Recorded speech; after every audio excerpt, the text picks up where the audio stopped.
Hey, it's Pete Krull, and we are back with another episode of Dollars and Change, the expert's guide to sustainable investing. And we are at Future Proof Citywide down in Miami Beach. And I know you can tell, I think I'm a little, I've already got some sun. Yeah. I feel it already. Sunscreen on.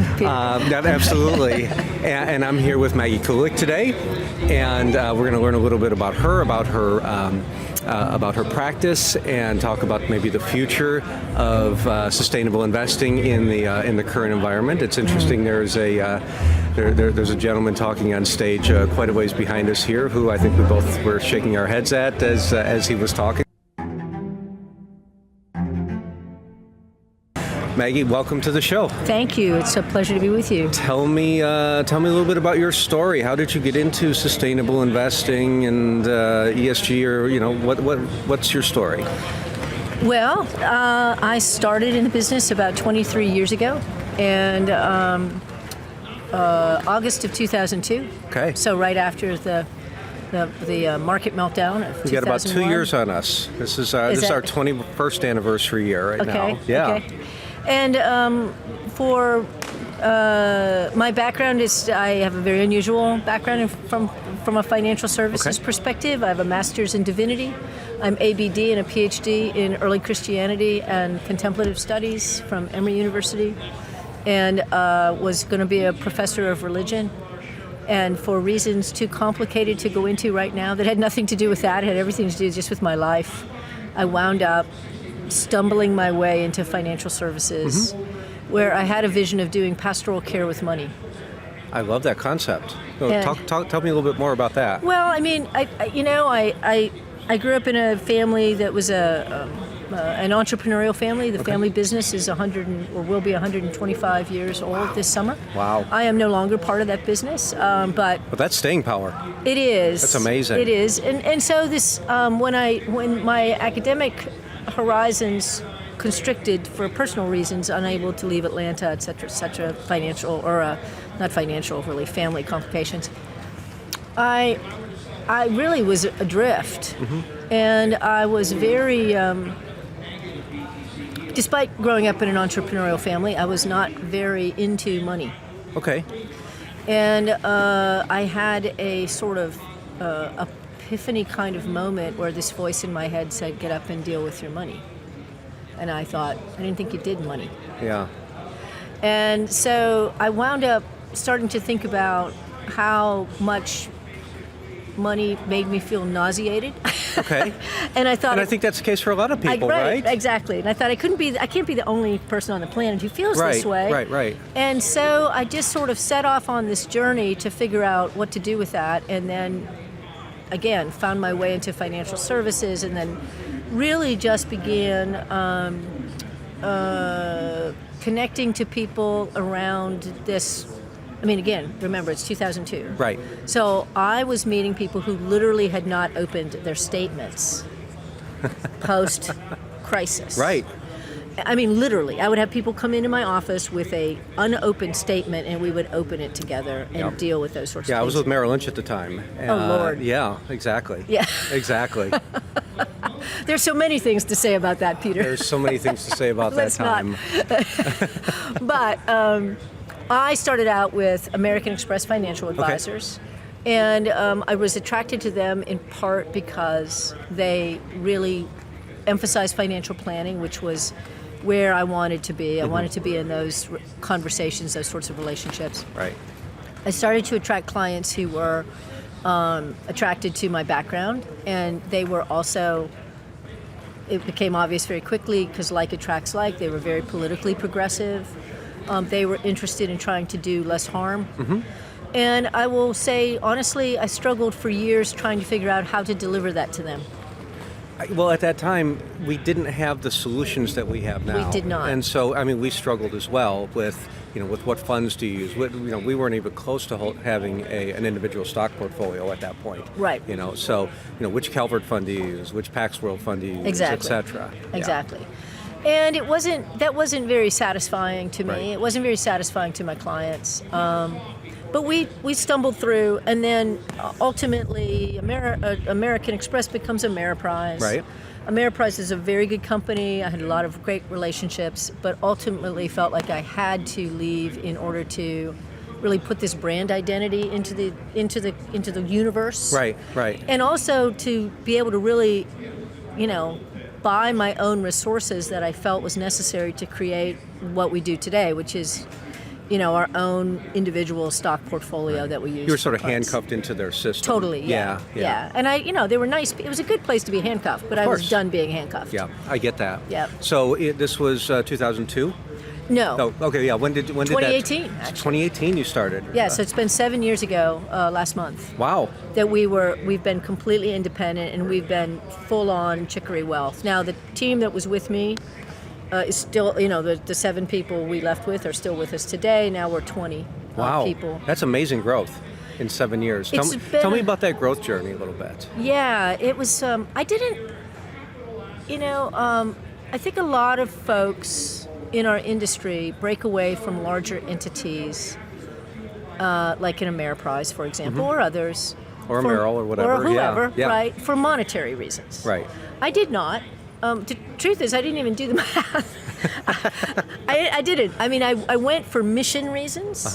And what I realized pretty quickly was that people were with us not because we were associated with a larger entity, but in spite of the fact that we were associated with a larger entity. I think that's a really important point. Yeah. That's a really important point. I mean, if we're talking, if the people watching our podcast today are in our industry, right, that is a very important point to Sure notice. It is. Because I think that a lot of people discount, I mean, maybe not everybody in the investing public. I'm sure there are some people who feel more comfortable in the arms of a larger institution, right? But my clients were they're independent thinkers, they're free thinkers, they're politically progressive, and they really loved us, I think, becoming unshackled. Do you think there was maybe a lack of trust of the big institutions? Definitely. Yeah, Definitely. I could see that as well. I mean, yeah. So we had always positioned ourselves with our clients as essentially trying to stand between them and the rapaciousness of late-stage global capitalism. Okay. And which you will probably not find at the conference here, talking about the rapaciousness of late-stage global capitalism. Oddly, I haven't heard anyone use that phrase here yet. I think I may be unique in that, or maybe you and I. No, yeah, you and I, we both would agree to that. Right?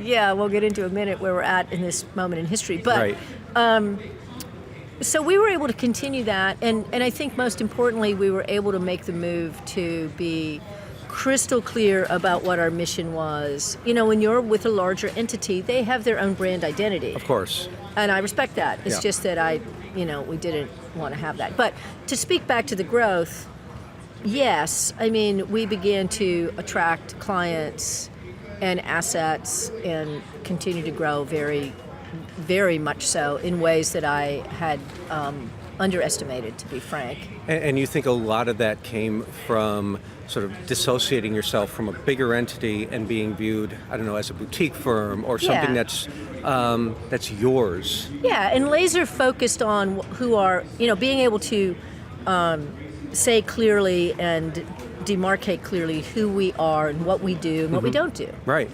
So I don't think anyone can look at our website and misunderstand our mission. Right. And so clearly part of that, the job of a website, is to scare away some folks. Absolutely, and I think but it we also do a good helps job. you market. That's something that I've talked about for years. Is the importance when you get into a niche market, that yes, it might exclude a lot of people, but the funnel that it creates is actually greater than just being a generalist. Oh yeah, no, yeah, absolutely. Yeah. This is not. I think this is not.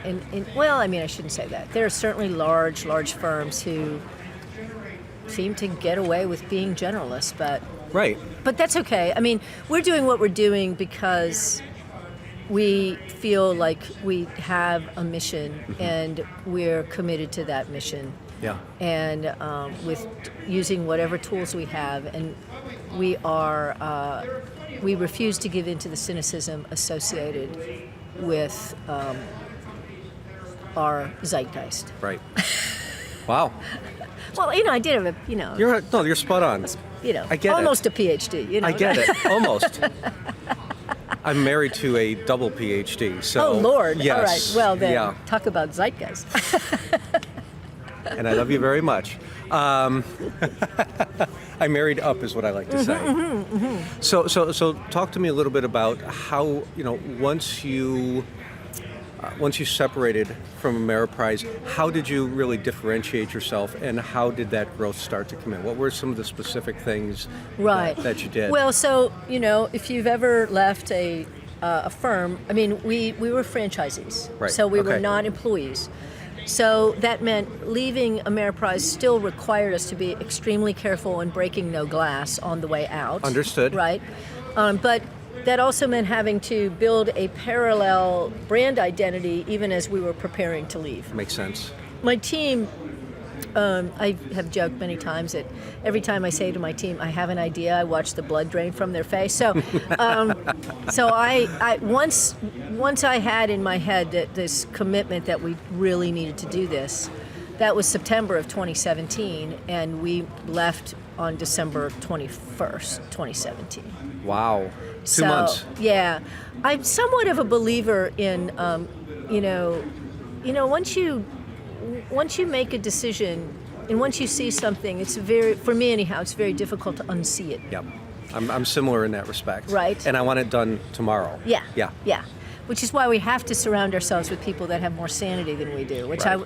I will say, I think I've done a pretty good job. But they went with it, and we left, but in the meantime, we had to come up with a name, with a website, with clarity about our tech stack, all the things you got to do. Plus, we needed to get out of there without anybody knowing we were about to leave. Right. And we did that very successfully. I remember the fellow who hired me, who had been he'd come to be my compliance officer, and very, very nice fella. He called me on the day he received the resignation, and he was just like, wow, I did not see that coming. Because I wasn't the kind of advisor that complained about Ameriprise or Right. any, it wasn't It wasn't because you had a bad relationship. It wasn't about that. Yeah. And that's what I said to him. I said, look, you guys are great. This is why. Yeah. And it was about this vision of doing this thing. So, yeah, so we left with a portfolio of individual stocks, but we hadn't just committed to just doing that 100% across the board. We were still in let's use some ESG ETFs, et cetera, et cetera. Ultimately, they were not sufficient for us, and we went 100%.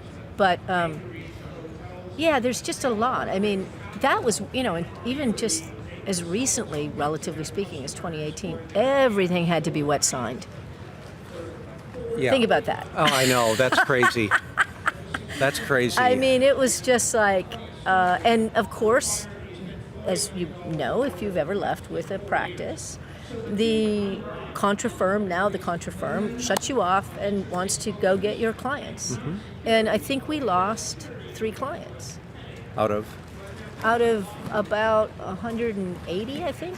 That's a pretty good percentage. I thought it was pretty good. And statistically, there's probably 10 or 20 that you wanted to lose when you go through a process like that. It is true that happens. Yes. I mean, that's the nature of Well, not business. everybody is a good fit, and we know Right, this. right. We've had to fire clients on and off over the years just because they weren't a good fit. Yep. So you talked a lot about values and not having the Yes. same values as Ameriprise, and how you really wanted values to be an important part of Chicory as you created that. So what are those values, and Yeah. how do you integrate those both into your relationships with clients, but also into portfolios and things like that? Yeah, so it isn't fair to say that I'm always very careful about how I speak about Ameriprise, because I really did have an extremely good. Right, and I didn't mean it in a negative sense, but yeah. So it's just different. They were not. I attempted to sell them on the idea that they should get much more laser focused on this side of the market, because I felt like it would resonate with a lot of their clients, actually, in a broad way. They were not convinced. fine. And so, we. I'm trying to get to the heart of your question. Repeat your question. I don't want to just go off into No, that's Netherland. okay. So the question was, when you talked a lot about values. No, yes. So what are the values? Yeah. Yeah. Okay. So broadly speaking, I would call us. We appeal to people who are politically progressive, and who care about a complex of things. Okay. Which is why we don't direct index. Yeah, we don't direct index either. Right? Yep. So the direct index is, for those, if anyone's watching who's not in the industry, right? There's a collection of values and your client goes through and checks boxes about what they care about. And my position on this has been, look, I have yet to meet the person who says, I really am worried about the planet and I don't want to invest in fossil fuels. What I really want, though, is more mass criminalization and handguns. Right. Like, could I get some more private prisons on the side? Like, that's not the way this works. No. It's an intersectional way of viewing the world. Yep. So as we began to build out our portfolios, we start with, okay, what are we excluding? Classic socially responsible investing. Yep. Then we look at fundamentals of what that universe is left, and then we look at environmental, social, and governance metrics relative to the company, what matters most in relationship to what the company is doing.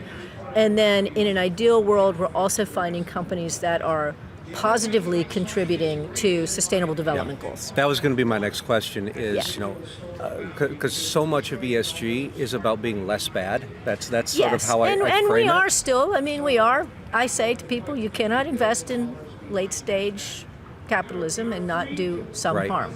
Yeah, exactly. But, the opposite side, I think, of that is the solution side. Yes. And I think for most retail sustainable clients, they want to feel like they're part of the solution. They want to feel like what they're investing in is, the solar panels on the roof, or, the company that's helping build resilience into our systems for being now in what I've started calling a changed climate world, because that's where we're at, right? And so we're going to need more adaptation and resilience and infrastructure investments, which we traditionally have not seen in sustainable or SRI or whatever you want to call it. We have not seen a lot of infrastructure investments, and that's something that we've really started to add as a solutions provider for dealing with where we are. Yes, I agree. So, for example, to give you a tangible example, we have some utility companies in our portfolio that do have some exposure, for example, to coal. But they're in the midst of transitioning more and more to sustainable. And we believe, for example, that nuclear power is part of that, that transition. And so we have companies that have nuclear power exposure, where, sometimes we have to explain that to a client as to why that is the case, right? Yeah. Why is that company in there? So we have a kind of core portfolio that is, I would say, a little bit more blue chippy. Yep. And then we have a sustainable opportunities portfolio that is more small and mid-sized companies that would probably be more laser focused on solutions. Right. We have some of those companies in our main portfolio, but more in the sustainable. What's your team look like in terms of putting that together? So I've got basically 1.5 people who are devoted to it, but we also we make all investment decisions at a committee level, actually. Yeah. So I think we have 5 people on the committee, of which I am unsurprisingly one. So our core portfolio has 57 names in it right this minute, and our smaller opportunities fund has, I think, 35 or 36 names in it. So to be cognizant of our listeners and viewers' time, thank you for we're going to wrap with up. us. Yes, thank you. Yes. We're going to wrap up with the same question that I ask everybody. And I think in light of what we were just talking about, it's going to be your question is going to be more difficult than it has been for other guests who have been on the show. So seeing what happened in Asheville, seeing what happened in Yeah. Los Angeles, Yeah. all of the evidence around us from a climate perspective, Yes. that it's hitting the fan at this point, and that Yes. we are in a changed climate world now. Yes. What gives you hope? Yeah, I mean, I have to say that right now,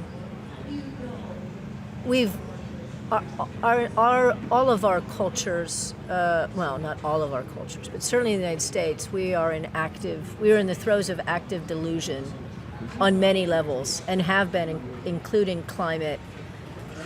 But we were making progress Right. from a policy perspective, which is now being attempted to completely roll it back. I mean, these are words that can no longer be spoken kind of stuff. It's Right. ridiculous. So what gives me hope is I know that there are a lot of people who are not in delusion and are seeking leadership, and they're seeking solutions. And a lot of them are younger people, 30 years younger than me, which I think is great. Yeah.